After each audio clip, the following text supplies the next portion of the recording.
ನಮಸ್ಕಾರ. ನಾನು ಚಂದ್ರಶೇಖರ್ ಲಿಂಬೆಕೊಂಡ ಕೃಷಿ ಸಂಗಮ ಯೂಟ್ಯೂಬ್ ಚಾನಲ್ಗೆ ನಿಮಗೆಲ್ಲ ಸ್ವಾಗತವನ್ನು ಕೋರ್ತಾ, ನಮ್ಮ ಯೂಟ್ಯೂಬ್ ಚಾನಲನ್ನು ನೀವೆಲ್ಲ ಸಬ್ಸ್ಕ್ರೈಬ್ ಮಾಡದೇ ಇದ್ದಲ್ಲಿ ಸಬ್ಸ್ಕ್ರೈಬ್ ಮಾಡಿ, ಶೇರ್ ಮಾಡಿ.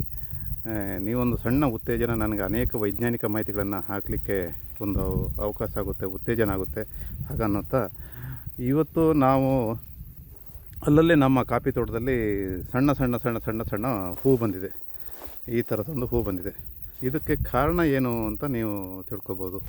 ಇದು ಈ ಕಾಫಿ ಮೊದಲು ಹೂವಾಗಿದ್ದ ತಕ್ಷಣವೇ ಇದು ಏನಾಗಿದೆ, ಹಾರ್ಡ್ನೆಸ್ಸಿಗೆ ಫಾರ್ವರ್ಡಿಗೆ ಬಂದಿದೆ ಗಂಟು. ಆ ಗಂಟು ಗಟ್ಟಿಯಾಗಲಿಕ್ಕೆ, ಅಂದರೆ ಅದರಲ್ಲಿ ನಾವು ಕಾರ್ಬೋಹೈಡ್ರೇಟು, ಸೆಕ್ಸ್ ಹಾರ್ಮೋನು ಭರ್ತಿ ಆಗಲಿಕ್ಕೆ ಒಂದು ರೆಡಿಯಾಗಿರ್ತಕ್ಕಂಥದ್ದು ಒಂದು ಗಂಟು.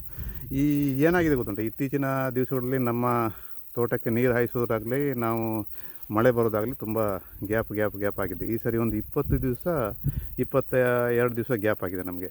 ಈ 22 ದಿವಸ ಗ್ಯಾಪ್ ಆಗಿರೋದು ಅಂದರೆ 19 ದಿವಸಕ್ಕಿಂತ ಮೇಲೆ ಗ್ಯಾಪ್ ಆದರೆ ಬೆಳಗಿನ ಚಳಿಗೆ, ನಮಗೆ ಮಧ್ಯಾಹ್ನ ಮೇಲೆ ರಾತ್ರಿ ಇಬ್ಬನಿಗೆ ಚಳಿಗೆ ಏನಾಗುತ್ತೆ, ಇದರಲ್ಲಿ ನಮಗೆ ಗಂಟುಗಳಲ್ಲಿ ಕಾರ್ಬೋಹೈಡ್ರೇಟು, ಅಂದರೆ ಅದಕ್ಕೆ ಸಕ್ಕರೆ ಏನು ಶುಗರ್ ಅಂತ ಹೇಳ್ತೀವಿ ನಾವು, ಗಂಟುಗಳಲ್ಲಿ ಶೇಖರಣೆ ಆಗ್ತದೆ. ಆದಾಗ ನಮಗೆ 19-20 ದಿವಸ ಬಿಟ್ಟು ನಂತರ ಮಳೆ ಬಂದಾಗ ನಾವು ನೀರನ್ನು ಕೊಟ್ಟಾಗ ಇದು ಈ ಥರ ಹೂವಾಗಲಿಕ್ಕೆ ಸಾಧ್ಯ ಇದೆ. ಇದು ಈ ಥರ ಸರ್ವೇಸಾಮಾನ್ಯ ಈಗೊಂದು ಮಳೆಗಾಲದಲ್ಲಿ ಹೂವಾಗುತ್ತೆ. ಇದು ಮಳೆಗಾಲದಲ್ಲೇ ನಿಲ್ಲುತ್ತೆ ಅಂತ ಹೇಳೋಕ್ಕಾಗಲ್ಲ, ಯಾಕಂದರೆ ಜಾಸ್ತಿ ಮಳೆ ಇದ್ದರೆ ಅದು ನಿಲ್ಲಕ್ಕೆ ಅವಕಾಶ ಇಲ್ಲ. ನಾವು ನೀರನ್ನು ಆವಾಗವಾಗ ಈ ಥರ 19-20 ದಿವಸ ಗ್ಯಾಪ್ ಮೇಂಟೈನ್ ಮಾಡದೆ ನೀರನ್ನು ಹಾಕಿದಾಗ ಈ ಪ್ರಾಬ್ಲಮ್ಮು ತಪ್ಪುತ್ತೆ. ಈ ಮಳೆಗೆ ನೈಸರ್ಗಿಕವಾಗಿ ಈ ಥರ ಬಂದಿದೆ. ಮತ್ತು ಒಂದು, ನಾವು ಅನೇಕ ತೋಟಗಳಲ್ಲಿ ಈ ಸರಿ ನಾವು ಸುತ್ತಾಡಿ ನೋಡಿದ್ದೀವಿ, ನಮ್ಮ ತೋಟದಲ್ಲೂ ಸಮೇತ ಹೌದು. ನಮಗೇನಾಗಿದೆ ಅಂತ ಹೇಳಿದರೆ, ಇದೆಲ್ಲ ನಾವು ಈ ಸರಿ ನಮಗೆ ಸಾಕಷ್ಟು ಮಳೆ ಬಂತು. ಆ ಮಳೆ ಬಂದ ತಕ್ಷಣ ನಾವು ಕಾಫಿ ಕೊಯ್ದು ಇದಕ್ಕೆ ಗೊಬ್ಬರ ಸಮೇತ ನೀರನ್ನು ಬ್ಯಾಕಿಂಗ್ ಕೊಟ್ವಿ. ಆಗ ಬೇಗ ಕೊಟ್ಟಿರೋದ್ರಿಂದ ಪರಿಣಾಮ ಆಗಿ ಈ ಥರ ನಮಗೆ ಫಸಲು ಬರಲಿಕ್ಕೆ ನಿಲ್ಲಲಿಕ್ಕೆ ಸಾಧ್ಯವಾಗಿದೆ. ನಮ್ಮದು ಇನ್ನೊಂದು ತೋಟದಲ್ಲಿ ಈ ಥರ ಫಸಲಿಲ್ಲ, ಗ್ಯಾಪ್ ಆಗಿದೆ. ಒಂದು ಬಂಚಲ್ಲಿ ಸುಮಾರು 5-10 ಕಾಯಿಗಳು ಅಥವಾ ಒಂದು 20 ಕಾಯಿಗಳು, ಅದಕ್ಕಿಂತ ಕಡಿಮೆ 1-2 ಈ ಥರ ರನ್ನಿಂಗ್ ಆಗಿದೆ. ಕಾರಣ ಇಷ್ಟೇ, ಈ ಬಂಚು ಉಂಟಲ್ಲ, ಇದು ಭಾಳ ನಮಗೆ ಸುಮಾರು ಹೂವಾಗಿದ್ದ ತಕ್ಷಣ ಭಾಳ ಸ್ಮೂತ್ನೆಸ್ ಇರುತ್ತೆ. ಈ ಬಡ್ಸು, ಈ ಥರ ಬಡ್ಸ್ ಇದಲ್ಲ, ಇದು ಬಡ್ಸು ಭಾಳ ಸ್ಮೂತಾಗಿರುತ್ತೆ.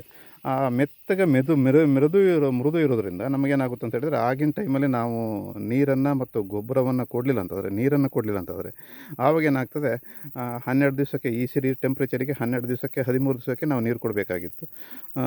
ಸರ್ವಸಾಮಾನ್ಯ 14 ದಿವಸ ನಂತರ ನೀರು ಕೊಟ್ಟರೆ ಸಾಕಾಗುತ್ತೆ.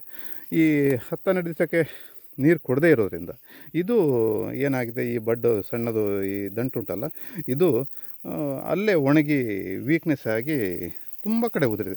ಈ ಕಂಪ್ಲೇಂಟ್ ಈ ಸರಿ ತುಂಬ ಕಡೆ ಇದೆ. ಏನಾಗಿದೆ, ನೀರಿನ ಗ್ಯಾಪ್ ಆಗಿದೆ. ಅಂದರೆ ನಾವು ನೀರು ಉಣಿಸೋದು 14-15 ದಿವಸ 20 ದಿವಸ ಈ ಥರ ಮಳೆ ಬಂದು ಕಾಫಿ ಕೊಯ್ಲು ಲೇಟಾಗಿ ಈ ಥರ ಆಗಿದೆ. ಅದರಿಂದಾಗಿ ನಮಗೆ ಸಾಕಷ್ಟು ಕಾಫಿ ಬೇಸಿಗೆಯಲ್ಲಿ ಈಚೆ ನಿಲ್ಲದಿರೋದಕ್ಕೆ ಒಂದು ಉತ್ತಮ ಕಾರಣ. ಹಾಗಾಗಿ ನಾವು ಈ ಸ್ಪಾಟು ಜೆಟ್ಟು ಇಲ್ಲದೇ ಇರೋದ್ರಿಂದ, ಕೆಲವರೆಲ್ಲ ಸ್ಪ್ರಿಂಕ್ಲರ್ ಮಾಡೋದ್ರಿಂದ, ಕೆಲವೆಲ್ಲ ನೀರು ಕರೆಂಟ್ ವ್ಯತ್ಯಾಸ ಆಗಿ ಅಥವಾ ಇನ್ನೊಂದು ವ್ಯತ್ಯಾಸ ಆಗಿ ಈ ಥರ ಪರಿಣಾಮ ಆಗ್ತದೆ.